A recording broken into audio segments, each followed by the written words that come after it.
তোমার আমার ভালোবাসা হচ্ছে পবিত্র ভালোবাসা, আর তুমি আমি যদি এসব করি কোনো গুনাহ হবে না। তুমি এসব কথা বাদ দাও তো।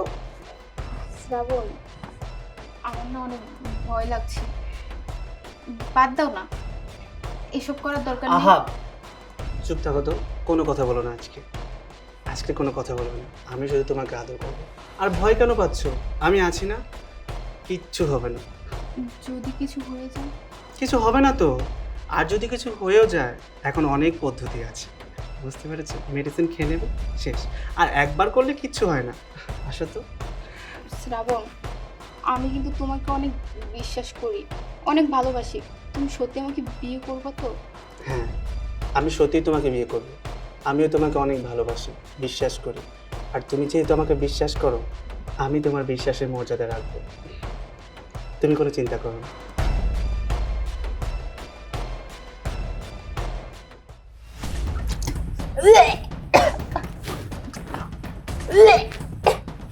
কি ব্যাপার বৃষ্টি, কি হয়েছে? তুমি বমি করতেছো কেন? ভাবি, আমি বুঝতে পারতেছি না, 2-3 দিন ধরে আমার কেমন জানি খুব বমি আসতেছে, আর মাথাটা প্রচুর ঘুরাইতেছে। এটা তো ভালো লক্ষণ না। বৃষ্টি, তোমার এসব তোমার ভালো লাগতেছে না, তুমি আমার সাথে আসো। আসো আমার সাথে, বসো। দেখি, একটু উপরে তাকাও। এই কি হয়েছে? চুপ করো, জিব্বাটা বের করো। হায় আল্লাহ, যা সন্দেহ করছি তাই হয়েছে। এই তুমি কি সন্দেহ করছো? কি হয়েছে? তোমার বোন প্রেগন্যান্ট। কি? হ্যাঁ, তোমার বোন বমি করতেছিল, দেখা সন্দেহ হয়েছে, এই কারণে এখানেই না চেক দিলাম, দেখি সত্যি তোমার বোন প্রেগন্যান্ট। কিরে, তোর ভাবি এসব কি বলতেছে? কিরে, কথা বলছ না কেন? তোর ভাবি এসব কি বলতেছে? ছি ছি ছি, মান সম্মান আর রাখলি না। কথা বলো না কেন বৃষ্টি? কে তোমার এত বড় সর্বনাশ করছে বলো? তুমি কিভাবে প্রেগন্যান্ট হইলা? আলহামদুলিল্লাহ। যদি একটু দেরিতে শুনলাম এরকম একটা সুখবর শুনে আমি অনেক খুশি হলাম। বাবা, আপনি এসব কি বলছেন? এত বড় একটা ঘটনা ঘটে গেছে আর আপনি বলছেন আপনি খুশি হয়েছেন? কি বলো বৌমা, আমি খুশি হব না? তুমি মা হইতেছো, আমার ছেলে বাবা হইতেছে, আমি দাদা হইতেছি, আমার তো এরকম একটা খুশির খবর শুনা আমার খুশিতে নাচতে ইচ্ছা করতেছে। বাবা, আমি মা হচ্ছি না, আমি প্রেগন্যান্ট না। কি বলো বৌমা, আমি তো শুনলাম তুমি প্রেগনেন্ট। তুমি প্রেগনেন্ট না, তাহলে প্রেগনেন্ট কে? বাবা, আপনার মেয়ে প্রেগন্যান্ট। কি বলো বৌমা, আমার মেয়ে তো এখন পর্যন্ত বিয়ে হয় নাই, কি আবল তাবল বলতেছো তুমি? আমার মেয়ে প্রেগনেন্ট? হ্যাঁ বাবা, তোমার বৌমা যা বলছে একদম ঠিক বলছে। কি বললি? বৌমা যা বলছে ঠিক বলছে? আকবর হাজির মেয়ে, যার বাবা কিনা 4-5 বার হজ করছে, একটা ফরেস্টগার পরিবার, সেই পরিবারের মেয়ে বিয়ের আগে প্রেগনেন্ট হয়ে গেছে। রুবেল, তোরা ভালো করে জিজ্ঞেস কর কিভাবে হইল এটা। কিরে, কথা বলছ না কেন? এই কথা বলছ না কেন? কি শুরু করছো? মারধর কইরা কি সমাধান হইব নাকি? পরে ঠান্ডা মাথা জিজ্ঞাসা করতে হইব কে করছে ওর সাথে এই কাজ। এই, কার সাথে এই কাম করছস? কার সাথে এই কাম করছস? কার পাপের ফসল বাড়িতে নিয়ে আসছস? ছি ছি ছি, আমাদের মান সম্মান কথা একবার চিন্তা করলি না? আর এই সমাজে 10টা ধার্মিক ফ্যামিলি থাকলে আমরা তার ভিতরে একটা। আমাদেরকে দেখলে সমাজের মানুষ সালাম দেয়। তোর এই ঘটনা যখন সমাজের মানুষ জানতে পারবে, তখন সমাজের মানুষের কাছে আমরা এই মুখটা কিভাবে দেখাবো বল? আচ্ছা তুমি একটু ঠান্ডা হও, আমি জিজ্ঞেস করি। বৃষ্টি, দেখতেছই তো বাবা রেগে গেছে, তোমার ভাই রেগে গেছে। বলো বোন, চুপ করে থাইকো না, কে করছে তোমার এত বড় সর্বনাশ? ভাবি, আমি একটা ছেলেকে ভালোবাসি। কি ভালোবাসোস? এই, তুই জানোস না আমাদের এই ফ্যামিলিতে কোনো ভালোবাসা ঠালোবাসা হয় না? তুই কোন সাহসে ভালোবাসছিস একটা ছেলেকে? চুপ করো না একটু, ওর কথা তো শুনতে দিবা নাকি? বলো, তুমি কিভাবে প্রেগনেন্ট হইলা? ভালোবাসা তো বুঝলাম। ভাবি, সেদিন ছিল পহেলা বৈশাখ, আমি ওর সাথে দেখা করতে গেছিলাম, আর তারপর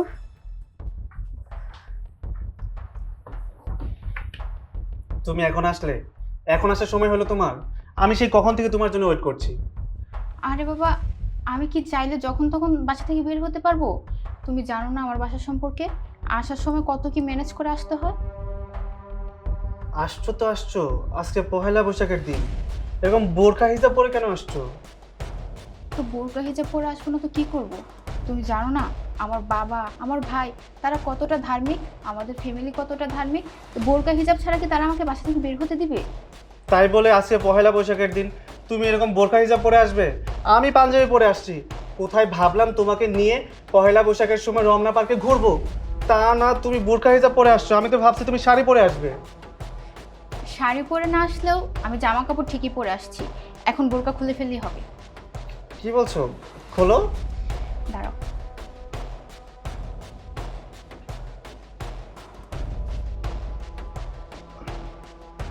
ধরো।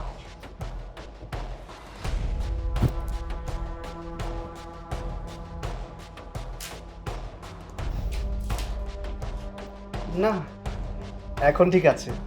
এখন মনে হচ্ছে তুমি আমার গার্লফ্রেন্ড। দাঁড়াও, এটা মাথায় দাও তো। ওয়াও, তোমাকে যা সুন্দর লাগছে না। আচ্ছা, ভিতরে বসো, ভিতরে বসো। আজকে পহেলা বৈশাখের দিন, বলো আজকে তুমি কি খাবে? আজকে পহেলা বৈশাখের দিন, আর পহেলা বৈশাখের দিন মানুষ যা খায় আমরাও তাই খাবো। পান্তা ইলিশ খাবো। পান্তা ইলিশ খাবে? আচ্ছা ঠিক আছে, তুমি বসো, আমি ওয়েটারকে ডাকছি। ওয়েটার, এই ওয়েটার, ওয়েটার। আচ্ছা, ওয়েটার আসছে, আসলে তোমার প্রিয় পান্তা ইলিশ অর্ডার করবো। স্যার কি খাবেন বলেন? আচ্ছা, পান্তা ইলিশ হবে? জি স্যার হবে। আচ্ছা ঠিক আছে, আমাদের জন্য পান্তা ইলিশ নিয়ে আসেন। পান্তা আর বড় বড় সাইজের ইলিশ মাছ দেবেন, কেমন? আচ্ছা স্যার ঠিক আছে, সাথে আর কিছু নেবেন? আর কি কি আছে? স্যার নারকেল আছে, আরও নানান ধরনের মাছ আছে, অনেক ধরনের ভর্তা আছে, কি নেবেন বলেন? আচ্ছা, তুমি কি ভর্তা খাও? হ্যাঁ, নাও। আচ্ছা ঠিক আছে, 5 আইটেমের ভর্তা দেবেন, কেমন? আচ্ছা স্যার ঠিক আছে। আচ্ছা ঠিক আছে। বেবি, তোমাকে কিন্তু অনেক সুন্দর লাগছে। শোনো, এখান থেকে পান্তা ইলিশ খেয়ে তোমাকে নিয়ে রমনা পার্কে ঘুরবো, তারপরে তোমাকে নিয়ে আমাদের বাসায় যাব। আমার বাসা পুরোটাই ফাঁকা। আচ্ছা, তুমি যে বললা আমাকে তোমার বাসায় নিয়ে যাবা, কিন্তু এত সময় তো আমি পাবো না। আমার তো বাসায় যাওয়া লাগবে। না না না না, আজকে আমি তোমার কোনো বাহানাই শুনবো না। যখনই আমি তোমাকে বলি আমার সাথে দেখা করো, একটু একান্তে সময় কাটাও, তখনই তোমার নানা রকমের বাহানা, এই না সেই না। আজকে পহেলা বৈশাখের দিন, আজকে আমি তোমাকে অনেক ভালোবাসবো, আদর করব। আজকের এই দিনটা আমি স্মৃতি হিসেবে রেখে দেবো। দেখো, তুমি জানো না আমার ফ্যামিলি কেমন। আমার ফ্যামিলি অনেক ধার্মিক। এসব প্রেম ভালোবাসা আমার ফ্যামিলির মানুষ অ্যালাউ করে না। তারপরও যে আমি কিভাবে কিভাবে তোমার প্রেমে পড়ে গেছি আমি নিজেও জানি না। আর সেটা যদি আমার ফ্যামিলি জানতে পারে তাহলে আমি শেষ। তোমার ফ্যামিলি মানুষজন এরকম কেন, কেমন যেন সে কেলে, আমার এসব ভালো লাগে না। আচ্ছা ছাড়ো তো। আরে কি করছো? এটা রেস্টুরেন্ট, আশেপাশে মানুষ আছে। ও আচ্ছা। এই ওয়েটার, ওয়েটার, খাবার নিয়ে আয়। এটা তোমার বাসা? হ্যাঁ, এটাই আমার বাসা, আর এটা আমার বেডরুম। তোমার বেডরুমটা অনেক সুন্দর। হ্যাঁ, বেডরুমটা অনেক সুন্দর। তুমি আসার পরে বেডরুমটা আরো সুন্দর হয়ে গেছে। বসো। আচ্ছা, তোমার বাবা মা কেউ বাসায় নেই? না, বাবা মা কেউই বাসায় নেই, সবাই গ্রামের বাড়িতে চলে গেছে। এই বাসায় তুমি আর আমি একা। আরে কি করছো? দেখো শ্রাবণ, আমি ধার্মিক ফ্যামিলির মেয়ে। তাছাড়া আমার বাবা একজন হাজি। আমি ওনার মেয়ে হয়ে বিয়ের আগে এরকম কিছু করতে পারবো না। ধার্মিক ফ্যামিলি মেয়ে, তাদের কি হয়েছে? আর কি বলছো, বিয়ের আগে এসব করতে পারবে না? আরে তুমি আমাকে ভালোবাসো, আমি তোমাকে ভালোবাসি, আমরা দুইজন দুজনকে ভালোবাসি, আমরা বিয়ে তো করবোই। বিয়ে করবো বলেই তো তোমাকে আমার বাসায় নিয়ে আসছি। আমিও তোমাকে অনেক ভালোবাসি, কিন্তু দেখো বিয়ের আগে আমাদের এসব করা ঠিক হবে না। আর তুমি তো জানো বিয়ের আগে এসব করলে অনেক গুনাহ হয়। তোমার আমার ভালোবাসা হচ্ছে পবিত্র ভালোবাসা, আর তুমি আমি যদি এসব করি কোনো গুনাহ হবে না। তুমি এসব কথা বাদ দাও তো। শ্রাবণ, আমার না অনেক ভয় লাগছে। বাদ দাও না, এসব করার দরকার নেই। আহা, চুপ থাকো তো, কোনো কথা বলো না আজকে। আজকে কোনো কথা বলবো না, আমি শুধু তোমাকে আদর করবো। আর ভয় কেন পাচ্ছ? আমি আছি না, কিচ্ছু হবে না। যদি কিছু হয়ে যায়? কিছু হবে না তো। আর যদি কিছু হয়েও যায়, এখন অনেক পদ্ধতি আছে, বুঝতে পেরেছো? মেডিসিন খেয়ে নেবে, শেষ। আর একবার করলে কিচ্ছু হয় না। আসো তো। শ্রাবণ, আমি কিন্তু তোমাকে অনেক বিশ্বাস করি, অনেক ভালোবাসি। তুমি সত্যি আমাকে বিয়ে করবে তো? হ্যাঁ, আমি সত্যিই তোমাকে বিয়ে করব। আমিও তোমাকে অনেক ভালোবাসি, বিশ্বাস করি। আর তুমি যেহেতু আমাকে বিশ্বাস করো, আমি তোমার বিশ্বাসের মর্যাদা রাখবো। তুমি কোনো চিন্তা করো না।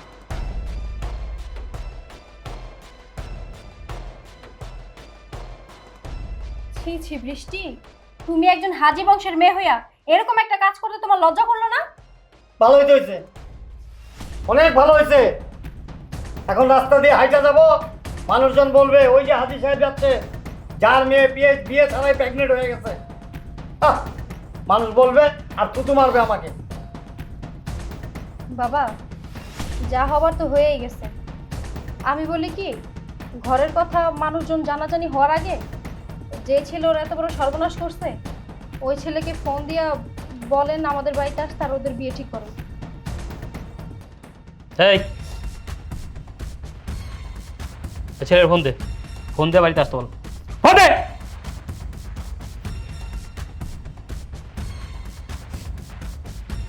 কথা বল, তুই কথা বল।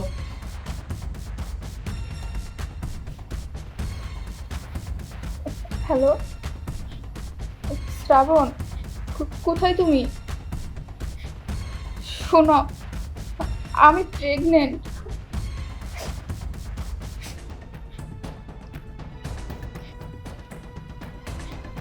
হ্যাঁ, আমি যা বলছি একদম সত্যি বলছি। আমার বাসায় সব কিছু জানাজানি হয়ে গেছে।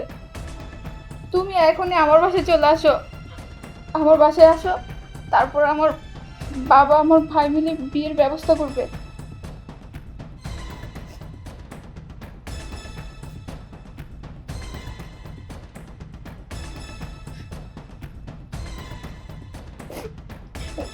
শ্রাবণ, তুমি এসব কি বলছো?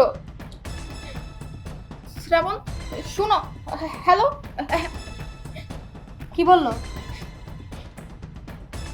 ভাবি, ও আমাকে বিয়ে করবে না। তাহলে এখন কি হবে বাবা? কি আর হবে? মান সম্মান যা যাওয়ার তত কি আছে? এখন আর কি রাস্তায় মান সম্মানে চলতে পারবো না, এই আর কি। ছি ছি ছি ছি, এইরকম একটা কাজ করার আগে বাপ ভাইয়ের মান সম্মান কথা একবার চিন্তা করি না? আমাদের ফ্যামিলির মান সম্মান কথা একবার চিন্তা করি না? আমাদের বাড়ির মান সম্মান কথা একবার চিন্তা করি না? যা হবার তা তো হয়েই গেছে। ঘরের কথা পরে জানার আগে ওর বিয়ের ব্যবস্থা করো। কি বলো বৌমা, এরকম একটা ঘটনা জানার পরে এমন কোনো ছেলে আছে যে ছেলে ওকে বিয়ে করতে চাইবে? বাবা, আমার গ্রামের বাড়িতে আমার দূর সম্পর্কের এক চাচাতো ভাই আছে, ও আবার বলদ। এই পর্যন্ত 3টা বিয়ে করছে, বলদ দেখা বউ থাকে না। আপনারা যদি বলেন তাহলে আমি বৃষ্টির বিয়ের ব্যাপারে কথা বলতে পারি। 3টা বিয়ে করছে, আরে 30টা বিয়ে করো। কানা থাক, ল্যাংড়া থাক, খোলা থাক, বোবা থাক, প্রতিবন্ধী থাক, কোন রকম আপদ থেকে বিদায় করা, আমাকে এই অভিশাপ থেকে মুক্তি দাও। ভাবি, আমি ওই ছেলেকে বিয়ে করব না ভাবি। এই, ওই ছেলেকে বিয়ে করবি না মানে? তোরে কে বিয়ে করবে? তুই যেই কাজ করছস, এইগুলো শোনার পর কোনো ভালো ছেলে তোকে বিয়ে করবে? হ্যাঁ, এই তুমি ওর বিয়ের ব্যবস্থা করো, বিয়ের ব্যবস্থা করো। শোনো, ছেলে বলদ হইলেও ছেলের বাপ মা কিন্তু বলদ না। বৃষ্টির এত বড় একটা ঘটনা ধামাচাপা দেওয়ার জন্য ওদেরকে কিছু টাকা দিতে হবে। টাকা পয়সা লাগবে? কত টাকা পয়সা লাগবে? যা লাগবে তাই দাও, কিন্তু আমাদের মান সম্মানটা রক্ষা করো। আপদ। চলো ঘরে চলো।